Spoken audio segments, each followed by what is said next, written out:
No one will ever want you. She had heard those words her entire life. Defective, broken, worthless. Alawan stood on the auction platform as alpha after alpha turned away, their eyes sliding past her like she was nothing more than shadow and bone. The winter wind clawed at her skin, but the cold was nothing compared to the silence. 3 auctions. 3 winters of standing on this platform while others were chosen. 3 years of watching her worth be measured and found wanting. What she did not expect was the stranger at the back of the hall. The one draped in black, half hidden by the stone pillars. The one they whispered about in fearful tones. The exile. When the auctioneer called for final bids, no one spoke. The silence stretched, cruel and absolute. And then a voice cut through the frozen air. Deep, calm, unquestionable. I will take her. The entire hall stopped breathing, because the man who had just claimed the unwanted Omega was the most dangerous alpha in the Northern Territories. The king they had tried to bury. And he was looking at her like she was the only person in the world. The morning of the winter auction always began the same way in Frost Hollow, with silence. Alawan woke before dawn, her breath forming small clouds in the freezing air of her quarters. The room was barely a room at all. A narrow cot pushed against stone walls, a single window too small to let in proper light, and a door that locked from the outside. Omega quarters, where they kept the ones who had not yet been claimed. She dressed quickly, pulling on the threadbare wool dress that had been assigned to her 3 winters ago. It was too thin for the cold, but Omegas were not given furs. Such comforts were reserved for those who had proven their worth. Alawan had proven nothing. At 23 years old, she had stood on the auction platform twice before. Twice, she had watched every alpha in attendance look through her as if she were made of glass.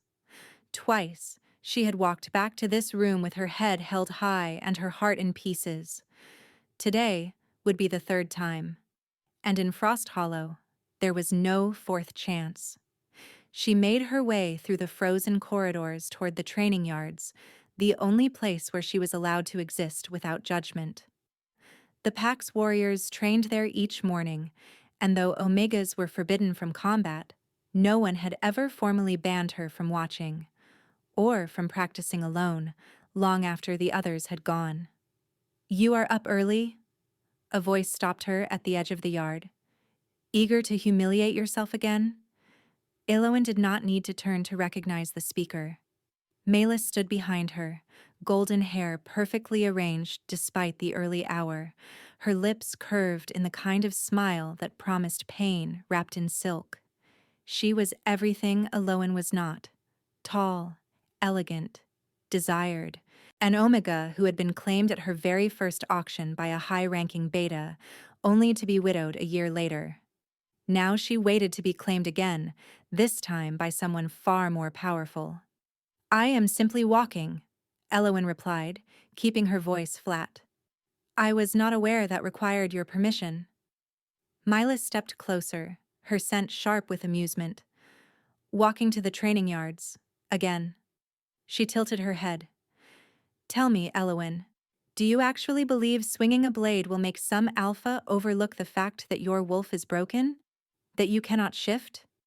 That you are, by every measure that matters, defective?" The word landed exactly where it was meant to. Alawan felt the familiar heat rise in her chest, the anger she had learned to bury so deep it almost felt like emptiness. "My wolf is not broken," she said quietly. "She is simply waiting." "Waiting?" Melis laughed, the sound like cracking ice. "She has been waiting for 23 years. Perhaps she is not waiting at all. Perhaps she was never there to begin with." Alawan's hands trembled at her sides. "Do not react. Do not give her the satisfaction." "Excuse me," Alawan said, stepping around her. "Some of us have more to do than stand in corridors and poison the air." She walked away before Melis could respond, her heart pounding against her ribs, her nails cutting crescents into her palms. The training yard was empty when she arrived. Good. Alawan picked up a wooden practice sword from the rack, feeling its familiar weight settle into her grip. She moved through the forms she had memorized years ago, her body flowing from stance to stance with a precision that had taken countless hours to develop. She could not shift. She could not run on four legs or feel the wind in fur she did not have. But she could fight. And some nights, when the loneliness threatened to swallow her whole, that was the only thing that kept her standing. The sword sang through the cold air, and somewhere in the shadows beyond the yard, someone was watching. Alawan had not always been alone.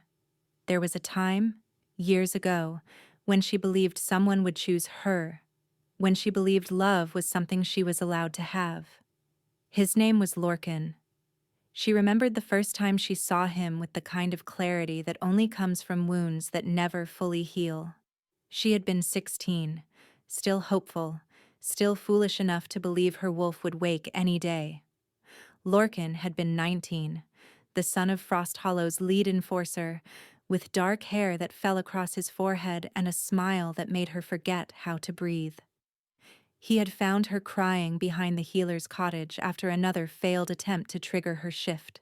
"You know," he had said, crouching beside her, "wolves are not everything." Alawan had looked up at him through tear-blurred eyes. "Easy for you to say. You have one." "I do."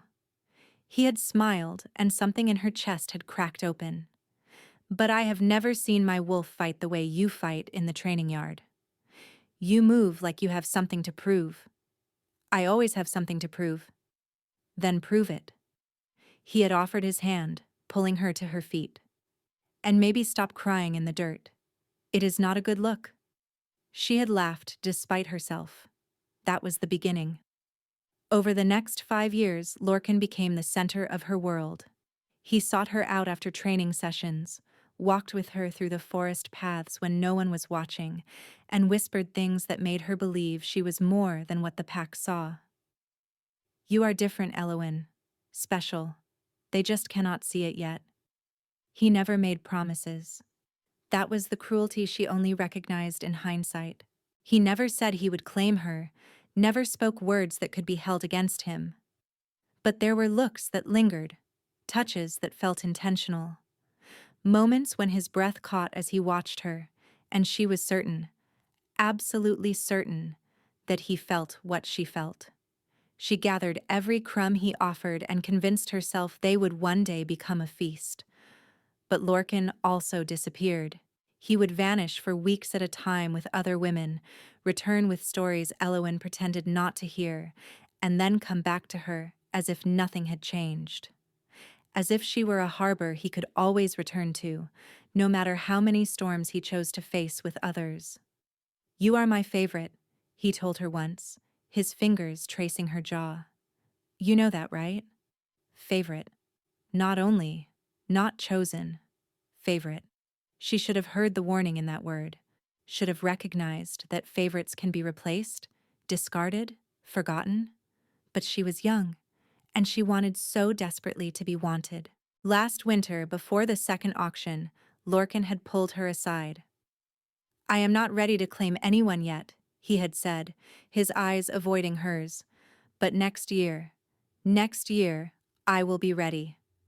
Wait for me, Elowen." She had waited. She had stood on that platform and watched him stand in the crowd, silent, unmoving, letting her be passed over again. And when she returned to her quarters that night, hollow and humiliated, he had come to her door.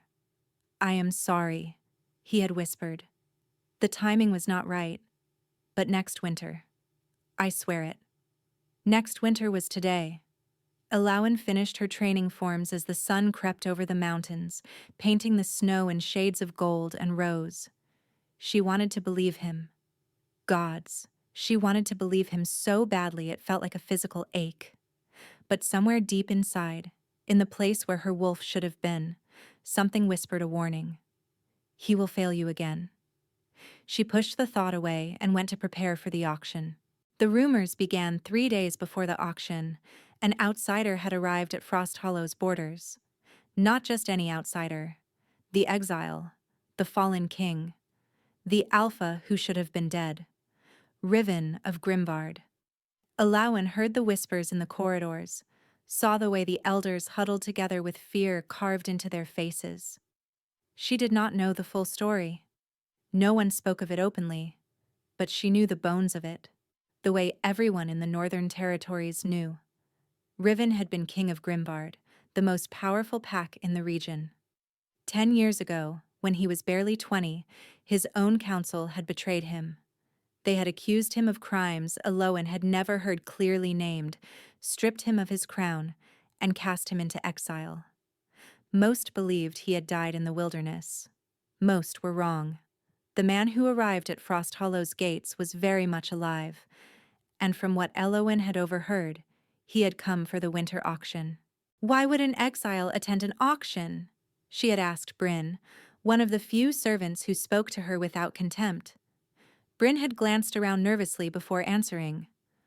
No one knows, but the elders cannot refuse him. Exile or not, he is still of royal blood, and they say, her voice dropped to barely a whisper, they say his wolf is unlike anything anyone has ever seen, that he killed 12 men during his escape from Grimbard, that he has been living alone in the Thornwood for a decade, and whatever he has become, it is not entirely human anymore. Alawen had felt a chill run down her spine. And he wants to claim an Omega? Apparently. Bryn shuddered. God helps whoever he chooses. Alawen did not think about it again. She had her own problems, her own survival to focus on. What did the affairs of exiled kings have to do with her? But that night, as she walked back to her quarters after the evening meal, she felt it. A presence. Heavy. Watchful. Inescapable. She stopped in the corridor, her heart suddenly racing. The shadows at the far end seemed darker than they should have been. Deeper. As if something was standing just beyond the reach of the torchlight. Alawen squinted into the darkness. For a moment she saw nothing, and then 2 points of silver light. Eyes. Watching her. She could not move, could not breathe. The weight of that gaze pressed against her chest like a physical force, pinning her in place. It was not predatory, she realized. Not threatening. It was something else. Something she could not name. Recognition. As if whoever stood in those shadows had been waiting for her. As if they knew her in some way she did not understand. The torchlight flickered, and when Alawen blinked, the eyes were gone. She stood frozen for a long moment, her pulse hammering in her throat. What was that? She shook herself, forcing her legs to move, telling herself it was nothing. A trick of the light. Exhaustion playing with her mind. But as she lay in her narrow bed that night, staring at the ceiling, one question circled through her thoughts like a wolf pacing its cage. Why did it feel like he was looking for me? The great hall of Frost Hollow was filled with firelight and tension. 2 nights before the auction, the pack gathered for the presentation feast, the traditional meal where alphas announced their intentions. It was meant to be a celebration.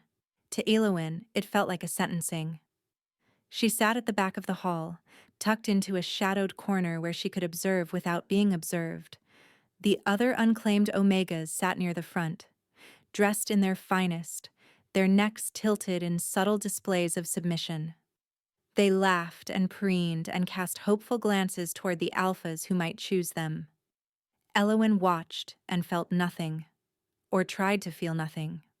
Her eyes kept drifting to Lorcan, seated at the high table beside his father. He looked handsome tonight, his dark hair combed back, his jaw clean-shaven. When he laughed at something another alpha said, the sound carried across the hall and landed somewhere in Alawen's chest. Stop it, she told herself. Stop hoping. But hope was a stubborn creature. It refused to die no matter how many times she tried to kill it. The pack leader, a graying alpha named Theron, stood and called for silence. We gather tonight to honor tradition, he announced, his voice carrying the weight of decades. In 2 days, the winter auction will commence. Those alphas who wish to declare their intentions may do so now. One by one, alphas rose and spoke. I intend to bid for Celine of the Eastern Quarter.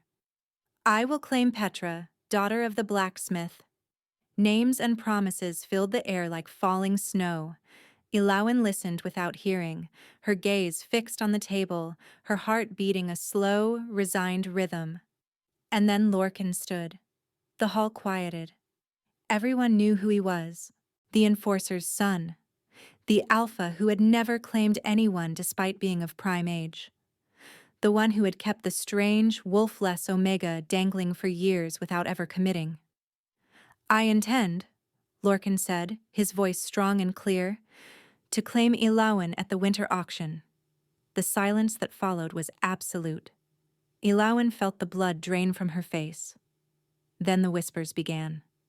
Soft at first, then louder, spreading through the hall like cracks through ice. Ilawan, the broken one? She cannot even shift. Has he lost his mind? Perhaps she has bewitched him. Ilawan wanted to disappear, wanted the floor to open and swallow her whole. But beneath the shame, beneath the humiliation of being discussed like a defective piece of livestock, something else was rising. Hope. Bright and terrible and impossible to contain. He chose me. After all these years, he finally chose me. Lorcan's eyes found hers across the crowded hall. He smiled. That familiar smile that had kept her waiting for 5 long years, and something in Elowen's chest cracked open. She smiled back, and at the edge of the hall, half hidden in shadow, a figure in black watched the entire scene unfold. Riven's expression was unreadable, but his hands, hidden beneath the table, had curled into fists. Malus found her before the feast had even ended. Ilawan had slipped out of the hall, needing air, needing space, needing a moment to process what had just happened. She stood in the corridor outside, her back against the cold stone wall, her breath coming in shallow gasps. He said my name. In front of everyone. He actually said my name. Congratulations. The voice sliced through her thoughts like a blade. Malus stepped out of the shadows, her golden hair gleaming in the torchlight, her smile sharp enough to cut. The wolf-less Omega finally gets her moment, Malus continued, moving closer with the deliberate grace of a predator. How touching, how inspiring, how utterly doomed. Elowen straightened, forcing her expression into neutrality. If you have come to mock me, save your breath. I have heard it all before. Mock you? Malus laughed softly. Why would I mock you? You have done nothing wrong. You cannot help what you are. The words were sweet on the surface, poison underneath. Then what do you want? Malus tilted her head, studying Elowen with eyes that held no warmth. I want to offer you advice, woman to woman. She stepped closer, close enough that Elowen could smell her perfume, something floral and expensive that Omegas like Elowen were never given. Lorcan is a charming man, handsome, well-positioned. I understand why you have clung to him for so long. I have not clung to anyone. Of course not. Malus smiled. But here is something you should know. Something I doubt he has told you. Before the feast tonight, Lorcan came to my quarters. Elowen felt ice spread through her veins. You are lying. Am I? Malus reached out and adjusted a strand of Elowen's hair, the gesture mockingly maternal. He told me he was not certain about his choice, that his father was pressuring him to claim someone, anyone, and you were convenient. Safe. A choice no one would challenge because no one else wanted you. Elowen's hands trembled at her sides. He also told me, Malus continued, her voice dropping to a whisper, that if someone better presented herself before the auction, he might reconsider. She stepped back, smoothing her own perfect hair. I simply thought you should know, so you are not surprised when he changes his mind. Malus turned and walked away, her footsteps echoing against the stone. Elowen stood frozen, her heart slamming against her ribs. She is lying. She has to be lying.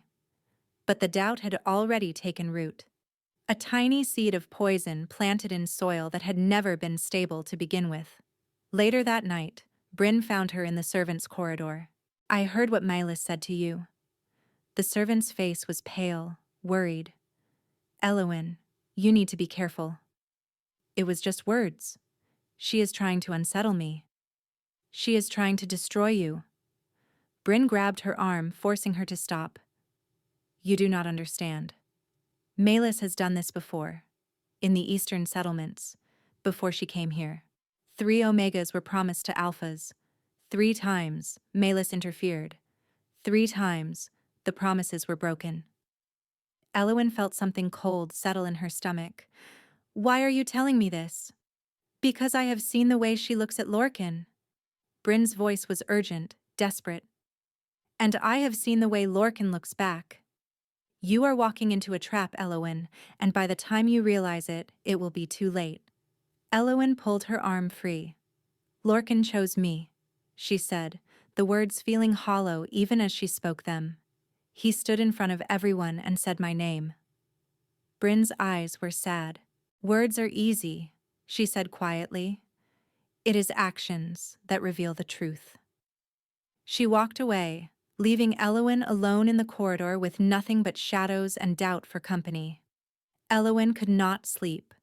She lay in her narrow bed, staring at the ceiling, replaying every word Malis had spoken, every glance Lorcan had given her, every moment of the past 5 years, searching for cracks she might have missed. He chose me. He said my name, but the doubt would not quiet.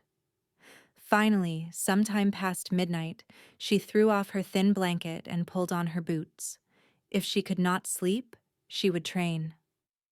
The training yard was the only place where her mind went silent, where the endless noise of fear and hope and doubt faded into the rhythm of movement. The yard was empty when she arrived, the snow untouched, the practice swords frosted with ice. Elowen picked up a blade and began to move, thrust, parry, spin, strike. Her breath came in clouds, her muscles burned, but the thoughts kept circling, refusing to release her. What if Malis is right? What if I am just convenient? What if— "Your form is excellent." Elowen spun, her sword raised, her heart slamming into her throat. A figure stood at the edge of the yard. Tall, broad-shouldered, dressed in black that seemed to absorb the moonlight rather than reflect it. His face was partially shadowed, but she could see enough. A strong jaw, dark hair tied back from his face, and eyes that gleamed silver in the darkness. The Exile, Riven of Grimvard. Elowen's grip tightened on her sword. "You should not be here," she said, hating how unsteady her voice sounded. "Neither should you." He did not move closer, but his presence seemed to fill the entire yard nonetheless. Yet, here we both are.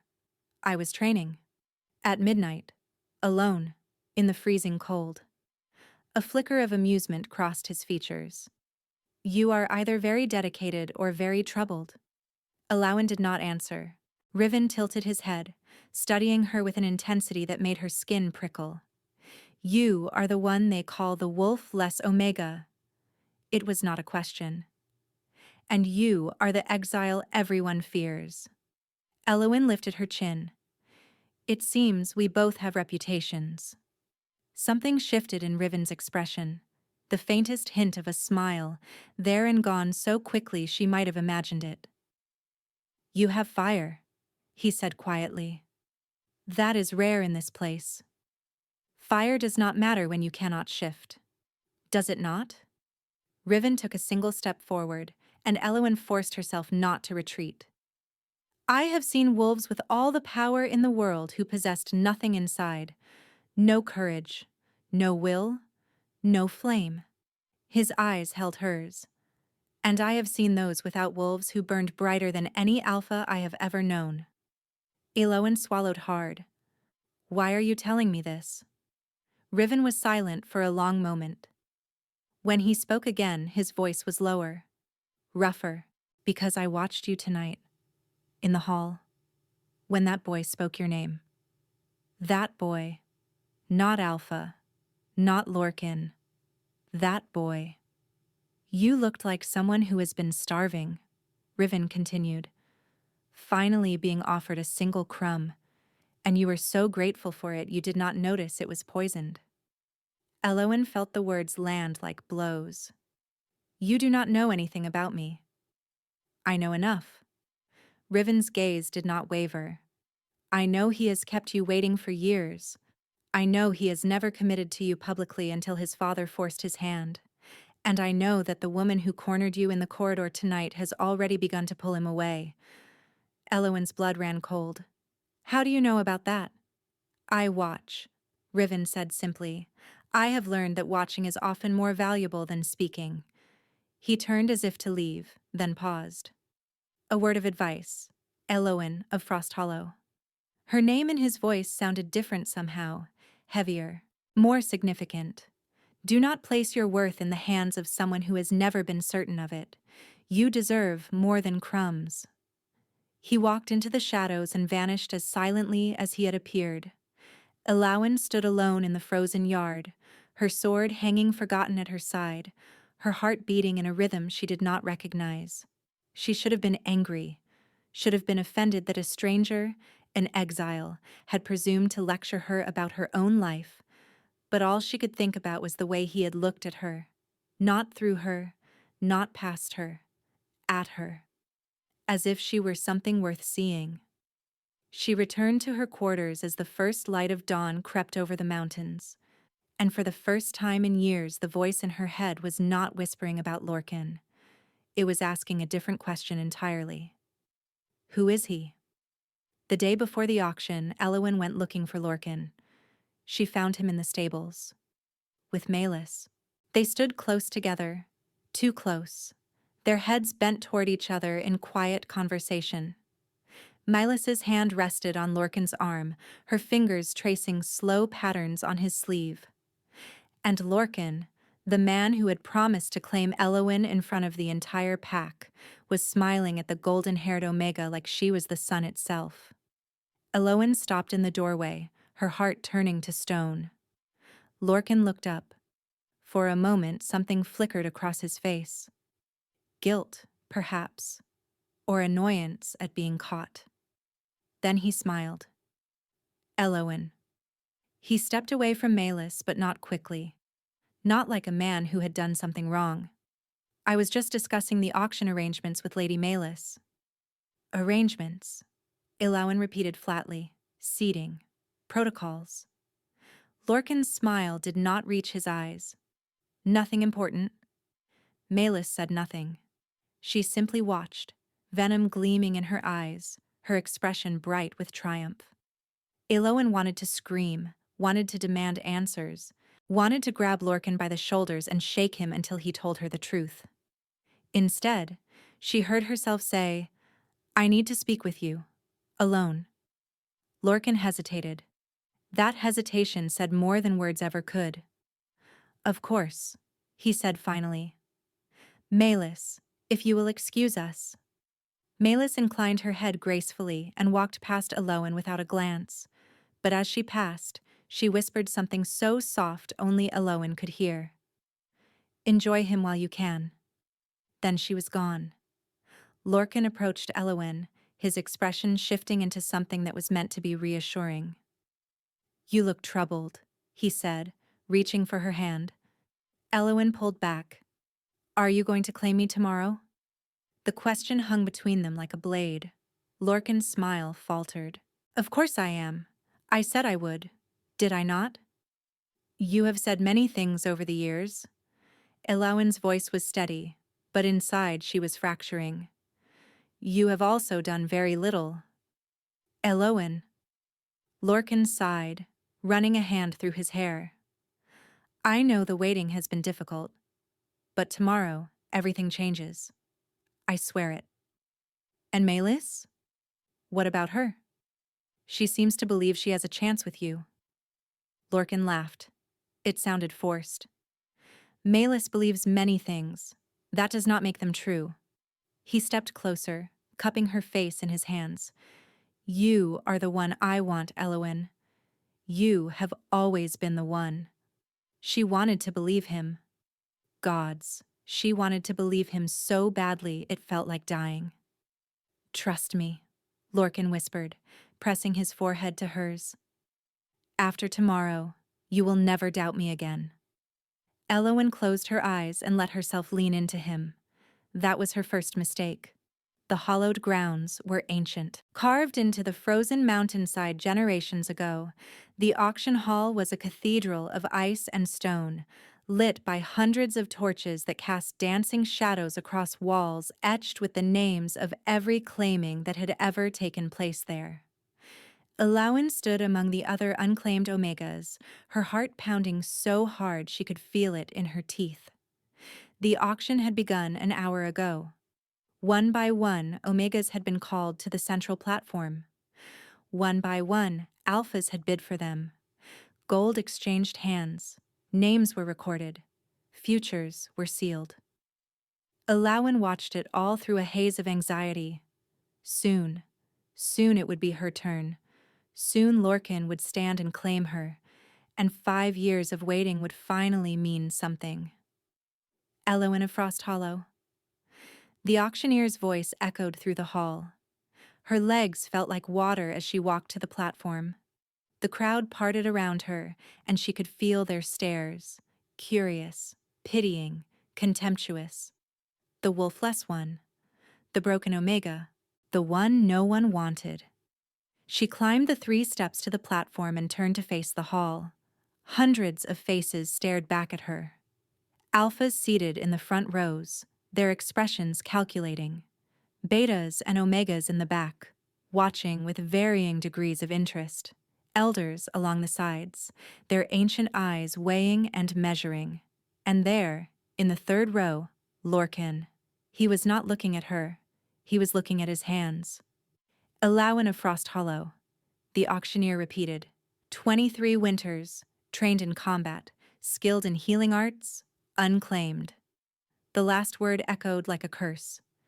Do any Alphas present wish to make a claim? Silence. Elowen's eyes found Lorcan, begged him, pleaded with him. Stand up. Say my name. Keep your promise. Lorcan did not move. The silence stretched. 1 heartbeat. 2. 3. Do any Alphas present wish to make a claim? The auctioneer repeated, a note of impatience creeping into his voice. Nothing. Elowen felt the ground tilt beneath her. No, this cannot be happening. He promised. He swore. Lorcan. His name escaped her lips before she could stop it. A whisper that somehow carried through the silent hall. Lorcan, please. Every head turned toward the enforcer's son. Lorcan finally looked up, and the expression on his face, the guilt, the shame, the cowardice, told Elowen everything she needed to know. He cleared his throat. I withdraw my intention. The words hit her like a physical blow. Somewhere in the crowd, someone laughed. A single cruel sound that broke the dam. Whispers erupted everywhere. I knew it. He came to his senses. Who would want a wolf-less Omega anyway? She actually thought he would choose her. Elowen stood on the platform, exposed, alone. Every nightmare she had ever had made flesh. The faces blurred together. The torchlight seemed too bright. The walls pressed in from every side. She could not breathe. She could not move. She could not even cry, because crying would give them exactly what they wanted. Final call, the auctioneer said, his voice now laced with poorly hidden disdain.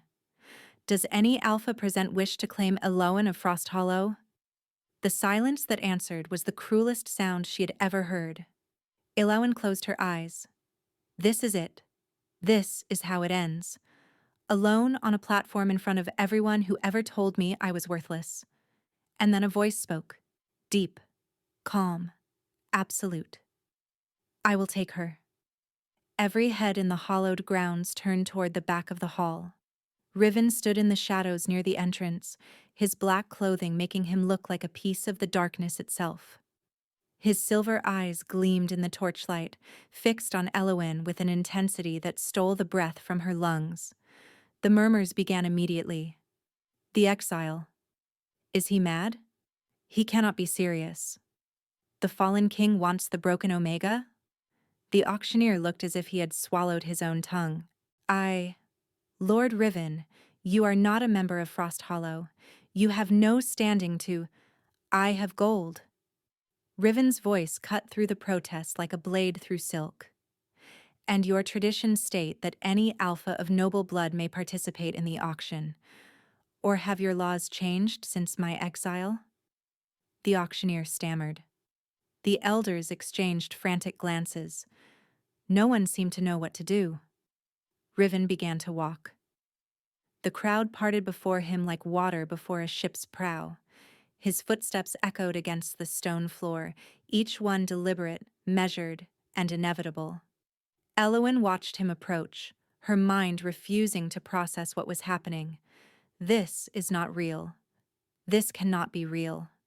Riven stopped at the base of the platform and looked up at her. For a moment, everything else disappeared. The crowd, the whispers, the humiliation still burning in her chest. There was only him, and those silver eyes that saw her, truly saw her, in a way no one ever had. Elowyn of Frost Hollow. His voice was quiet now, meant only for her. You do not have to accept this. The choice is yours. The choice is yours. Not a demand. Not a transaction. A choice. Elowyn's vision blurred with tears she refused to let fall. Why? The word came out broken. Why would you want me? Something shifted in Riven's expression, a crack in the armor he wore. Because I know what it is to be cast aside, he said softly. And I know what it is to be worth more than what others see. He extended his hand, palm up, fingers open, offering, waiting. The hall held its breath. Elowyn looked at that hand, looked at the man who had appeared from nowhere, who owed her nothing, who had chosen to step into the light for her when no one else would. She thought of Lorcan, still seated in the crowd, his face pale with shock. She thought of Melis, whose triumphant smile had vanished. She thought of every voice that had ever told her she was worthless, defective, broken beyond repair. And then she stopped thinking. Her hand found his. The moment their skin touched, something inside Elowyn ignited. A spark. A flame. A roar of recognition that started in her chest and spread through every vein, every muscle, every bone. Her heart slammed against her ribs, her vision sharpened. And somewhere deep inside, in the place that had been silent her entire life, something stirred. Awake. Elowyn gasped, her knees buckling. Riven caught her, one arm wrapping around her waist, holding her steady against him. Easy, he murmured against her hair. I have you. The crowd exploded into chaos. Elders shouted protests. Alphas rose from their seats. The auctioneer called for order that no one obeyed, but Riven did not acknowledge any of it. He simply held Elowyn, his body a shield between her and the world, his silver eyes fixed on her face with something that looked almost like wonder. You felt it, he said quietly. Did you not? Elowyn could not answer. She could barely breathe, but she nodded. And for the first time in her life, she did not feel broken. She felt found. Riven's home was not what Elowyn expected. She had imagined something dark, isolated, a cave or a ruin befitting a man who had spent 10 years in exile. Instead, the carriage brought them to a fortress hidden deep in the thornwood, a structure of black stone and ancient timber that rose from the forest floor like something grown rather than built. Torches burned along the walls, and guards in dark leather bowed as Riven helped her down from the carriage. This is yours? Elowyn asked, her voice still hoarse from the auction. It was my mother's, Riven said. Before Grimvard, before everything. He paused, something flickering across his face. It is the one thing they could not take from me. The inside was warm, surprisingly so. Fires crackled in stone hearths, thick furs covered the floors, and the servants who greeted them did so with genuine respect, not the fearful deference Elowyn had witnessed in Frost Hollow. A woman with gray-streaked hair approached, her eyes sharp but kind. "This is Helda," Riven said. "She manages the household. She will show you to your chambers." Elowyn hesitated. "My chambers? You did not think I would force you to share mine." It was not a question. Riven's expression was carefully neutral. "Whatever happens between us, Elowyn, happens by your choice, not by obligation." There it was again. Choice. Helda led her through corridors lined with tapestries depicting wolves running through moonlit forests. The chambers she was given were larger than any room Elowyn had ever occupied, with a massive bed draped in white linens, a fireplace already blazing, and windows that overlooked the snow-covered trees. "If you need anything," Helda said, "you have only to ask." Then she was gone, and Elowyn was alone. She stood in the center of the room, trembling. Everything had changed so fast. This morning she had been an unwanted Omega awaiting her final humiliation. Now she was here, in the home of an exiled king, wearing the mark of his claim. "What have I done?" A knock at the door made her jump. "Enter," she managed. Riven stepped inside. He had changed from his traveling clothes into something simpler, a dark shirt unlaced at the throat, riding trousers, boots that looked well worn. "I wanted to ensure you were comfortable," he said. "I am." Elowyn swallowed. "I think."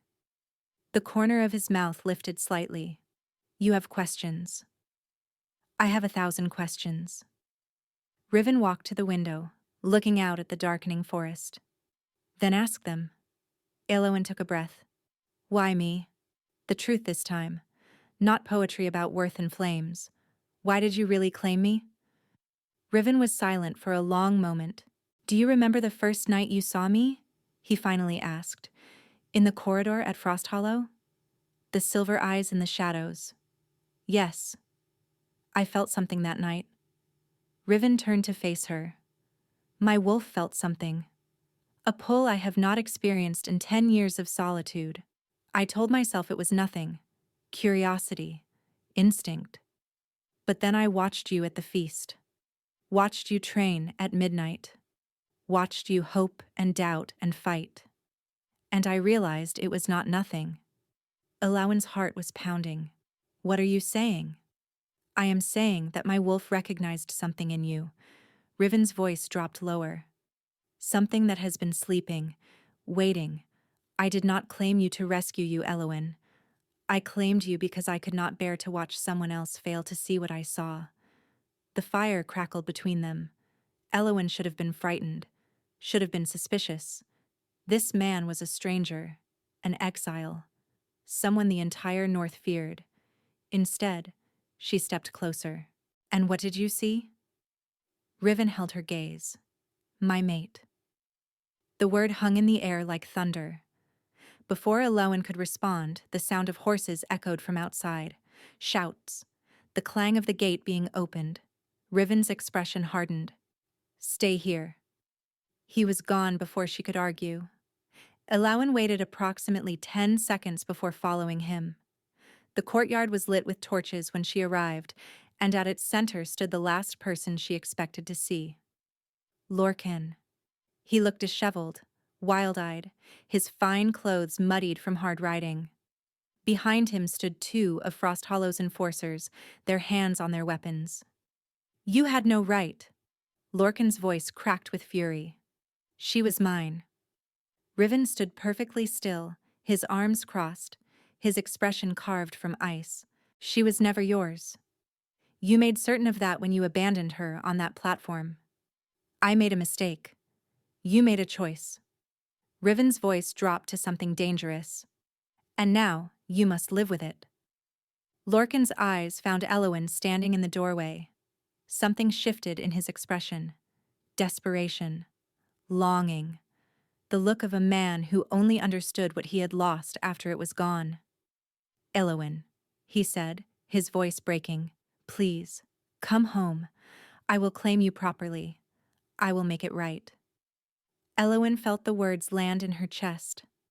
A week ago, she would have run to him, would have forgiven everything, would have taken whatever crumbs he offered and called them a feast. But that was before. Before Riven had looked at her like she was worth something. Before she had felt the spark of something awakening inside her. Before she had tasted what it felt like to be chosen without hesitation.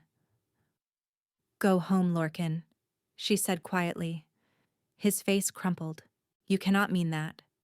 I mean every word. Elowen stepped forward until she stood beside Riven. You had 5 years to be certain of me. You were not. He was certain in 5 seconds. She turned and walked back into the fortress. Behind her, she heard Riven's voice, cold and final. You heard her. Leave. And if you return, I will not be so merciful. Elowen did not look back. Later that night, Riven found her in her chambers, standing by the window. That was brave, he said from the doorway. What you said to him. It did not feel brave. Elowen turned to face him. It felt necessary. Sometimes those are the same thing. Silence stretched between them, heavy with unspoken words. Elowen moved first. She crossed the room in 3 steps, grabbed the front of his shirt, and kissed him. Riven made a sound, surprise or hunger. She could not tell. For 1 heartbeat, he was frozen. Then his hands found her waist, pulling her against him, and he kissed her back with an intensity that stole every thought from her head. This kiss was nothing like the gentle touches Lorcan had offered over the years. This was fire, desperation. A claiming that had nothing to do with auctions or traditions and everything to do with choice. When they finally broke apart, both breathless, Riven rested his forehead against hers. You are certain? He asked, his voice rough. Elowen answered by pulling him back to her. Elowen woke in the middle of the night, certain something was wrong. No, not wrong. Different. Her body burned, not with pain, but with heat that seemed to rise from somewhere deep inside, from a place she had never been able to reach. She sat up, gasping. The sheets were tangled around her. Sweat dampened her skin. And there was something else. A presence she had never felt before, pressing against the edges of her consciousness, alive, awake, demanding. Elowen stumbled from the bed, her legs barely holding her. She made it to the window and pressed her palms against the cold glass, desperate for something to anchor her. The moon hung full and bright outside, flooding the forest with silver light. And when Elowen looked at it, truly looked, something inside her answered. A howl that had been waiting 23 years to be released. The door burst open behind her. Riven crossed the room in 3 strides, his eyes already glowing gold, his wolf pushing dangerously close to the surface. It is happening, he said, wonder and urgency warring in his voice. Your wolf. She is waking. I do not understand. Elowen's voice came out fractured, broken by waves of sensation she could not control. It has been 23 years. Why now? Riven cupped her face in his hands, forcing her to meet his gaze. Because you needed a catalyst. His thumbs traced her cheekbones. Some wolves sleep until something wakes them. A bond, a recognition. His eyes burned into hers. A mate. The word shattered something inside her. Elowen screamed. Or maybe she howled. The transformation was nothing like she had imagined. It was pain and pressure and the feeling of her entire being rewritten from the inside out. Bones shifted, muscles stretched, skin gave way to fur. And through it all, Riven held her.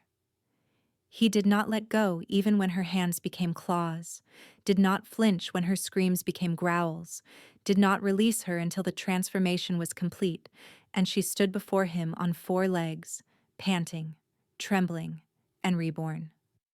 Elowen looked down at herself. Black fur, dark as the space between stars, paws that seemed too large, too powerful. And when she caught her reflection in the window glass, she saw eyes that burned like molten gold. She was massive, larger than any Omega had a right to be, almost as large as the most imposing alpha males. Riven shifted beside her. His wolf was enormous, silver gray with eyes that matched his human form. He circled her slowly, and she felt his presence like a physical touch, a brush of recognition that resonated somewhere deeper than bone. Mate. Something inside her whispered. Mine.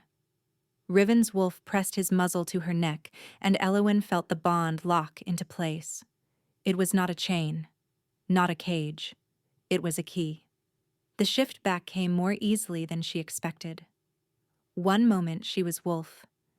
The next she was human, naked and trembling on the floor, tears streaming down her face. Riven wrapped her in a fur blanket and pulled her into his arms. He was shaking too.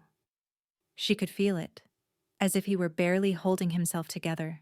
You did it, he murmured against her hair. You found her. She was always there. Elowen's voice was raw with emotion, waiting. I just could not hear her. And now? Elowen closed her eyes and felt her wolf settle inside her, no longer sleeping, no longer silent. Now I can hear everything. Riven pulled back to look at her. There was wonder in his eyes, but also something else, something almost like reverence. Elowen, he said slowly, your wolf. Do you know what she is?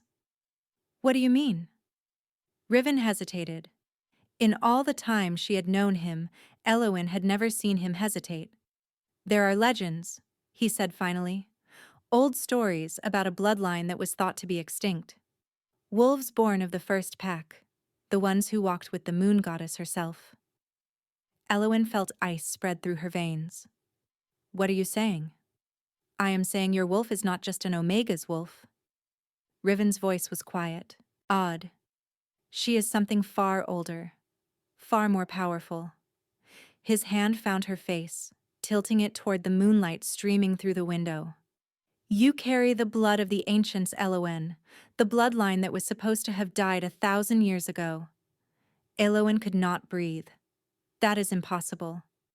I watched you shift. Riven shook his head slowly. Your size, your presence, the way the very air seemed to bow around you. It should be impossible. And yet here you are. The room was silent except for the crackling fire. Elowen thought of her parents, the ones she had never known, who had died when she was too young to remember their faces. What were they? What did they leave inside me? This changes things, Riven said quietly. When word spreads, and it will spread, everything changes. Elowen looked at him. For better or worse. Riven's expression softened. That depends, he said, on what we do next. Word spread faster than winter wind. Within 3 days, delegations began arriving at Riven's fortress.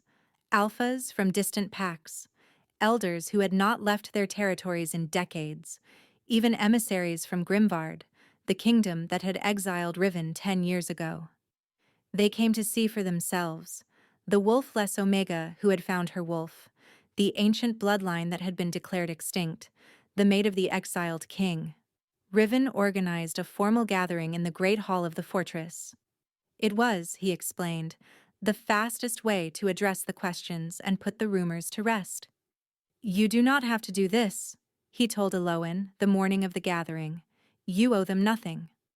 I know. Elowen straightened the black and silver dress Helda had made for her. But I want them to see.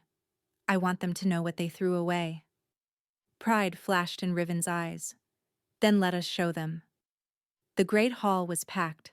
Alphas filled the front rows. Betas and Omegas stood along the walls. Elders occupied seats of honor near the dais where Riven and Elowin stood together. And at the back of the hall, barely visible behind a pillar, Elowin saw them.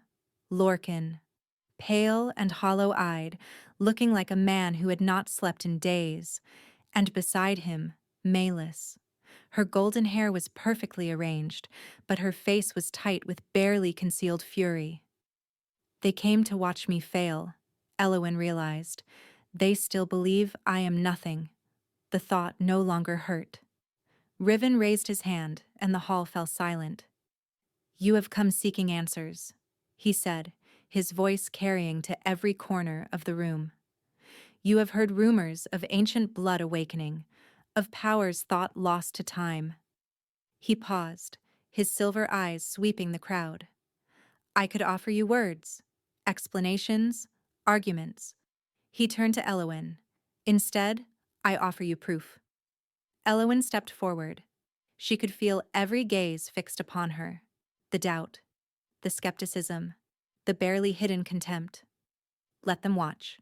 She closed her eyes and called her wolf. The transformation was smooth now, painless, like stepping from one room into another. She felt her bones shift, her skin ripple, her senses expand 1,000-fold. When she opened her eyes, she was looking at the crowd from 4 feet higher than before. Gasps echoed through the hall. Elowin stood in her wolf form, massive and midnight black, her golden eyes burning with the light of the ancient bloodline that flowed through her veins. Power radiated from her in waves that made even the strongest alphas take involuntary steps backward. The eldest wolf in attendance, a gray-furred patriarch named Aldrich, who had traveled from the eastern mountains, fell to his knees. "Daughter of the first pack," he whispered, "the blood of the moon goddess." One by one, others followed. Alphas bowed their heads. Elders pressed hands to hearts in the old gesture of reverence. Even the emissaries from Grimvard dropped to their knees, their faces pale with shock. Elowin looked to the back of the hall. Lorcan stood frozen, his face the color of ash.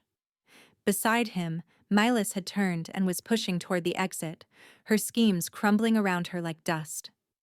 For a moment, Elowin held Lorcan's gaze.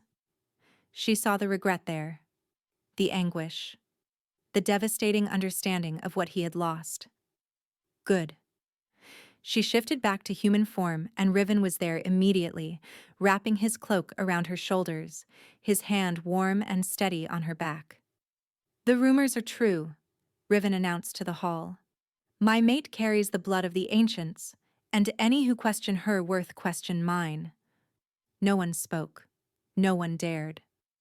Later, when the crowds had gone and the hall stood empty, Elowin found herself on the balcony overlooking the thornwood. The moon hung heavy and bright above the trees, and for the first time in her life, Elowin felt it like a heartbeat, like a mother's voice calling her home. Riven joined her, standing close enough that their shoulders touched. "How do you feel?" he asked. Elowin considered the question. She thought of the girl she had been, the one who stood in frozen training yards swinging a sword at shadows, the one who gathered crumbs from a man who never intended to give her more, the one who believed her worth was measured by a wolf that would not wake. That girl felt like a stranger now. "I feel whole," she said finally. "For the first time in my entire life, I feel like I finally belong somewhere." Riven turned her to face him. His silver eyes were soft in the moonlight, softer than she had ever seen them. "You belong with me," he said quietly. "Not because of blood or prophecy or tradition, because I choose you. I will always choose you." Elowin smiled. It was not the brittle smile she had worn for years, the one that hid pain beneath its surface. This smile was real. "And I choose you," she said. "The exile who saw me when no one else would. The king who claimed the unwanted Omega and made her his equal." Riven kissed her then, soft and slow, a promise rather than a demand. When they pulled apart, Elowin looked up at the moon one last time. They called me broken, she whispered. Defective. Worthless. And now, Elowen felt her wolf stir inside her, content and powerful and finally awake. Now they bow,